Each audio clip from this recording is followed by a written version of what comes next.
John Simpson, well batted. Third consecutive score of 50 or over in 3 straight innings. This is up there with form of life at the moment, isn't it for you? Yeah, I'd say so. Just trying to keep things as simple as I can. Obviously not an ideal situation to be coming in, but it's nice to stay there and feel like I was doing some good stuff, and obviously forming a nice little partnership with Max to try and get us back on track really. Glamorgan all over again, chips are down, and over to John Simpson. Yeah, it's one of those things.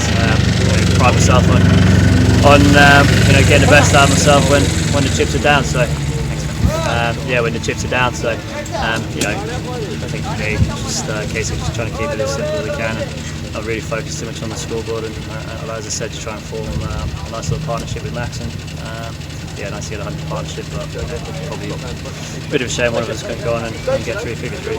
And what about the form as a whole? I mean, it's been going well for a couple of years now, but right now the starts of this season, I mean, especially April and May, when generally it's pretty tough for batting. So, has it been building up to this? Obviously got the England call a couple of years ago as well, which was so wonderful. What would you put it down to, this current run?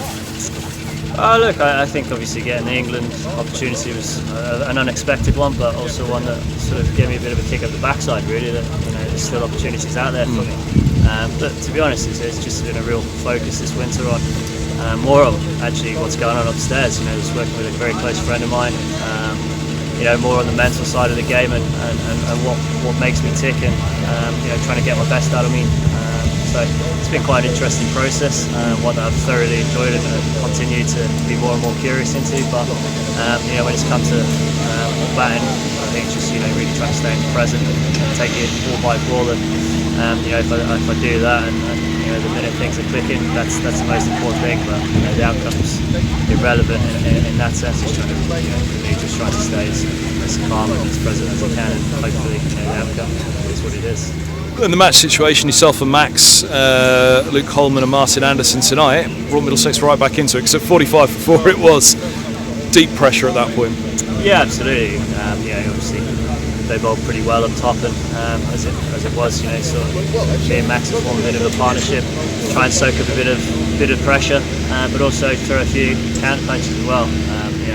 That's kind of in my game to do, and what I feel probably most comfortable in doing. So when the ball was in my zone, kind of put it away, and obviously leave and defend well.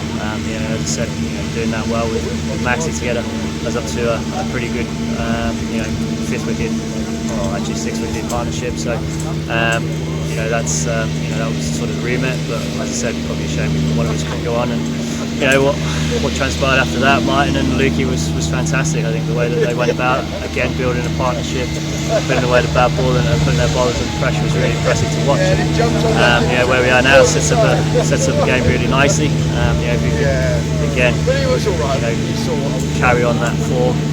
These two have obviously got a important job to do tomorrow morning, but no pressure for us guys. They just go out there and do their thing, and what will be will be. But once we get that ball in hand, it's going to be a case of trying to restrict them as we can and chase down whatever we get. It felt a little slow and low perhaps yesterday. It seemed a marked difference first thing this morning. There was one ball in particular from Anderson to Robinson that went off the surface by the looks of it, seemed away, obviously behind the stumps, then batting out there as well. Did it feel particularly different today? Yeah, I'd say a little bit. It's definitely probably a little bit more sideways and up and down movement.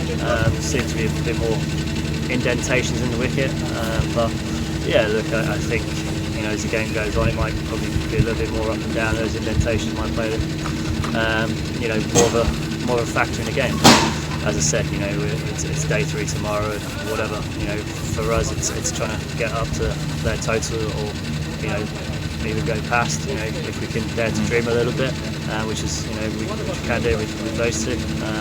And then see what happens with the ball. But if we can sort of apply some real good pressure like we did on day 1 with the ball, then it kind of sets up this game really nicely. And I think it's going to be an exciting trip, day 3 and day 4. Well batted again. Cheers, guys.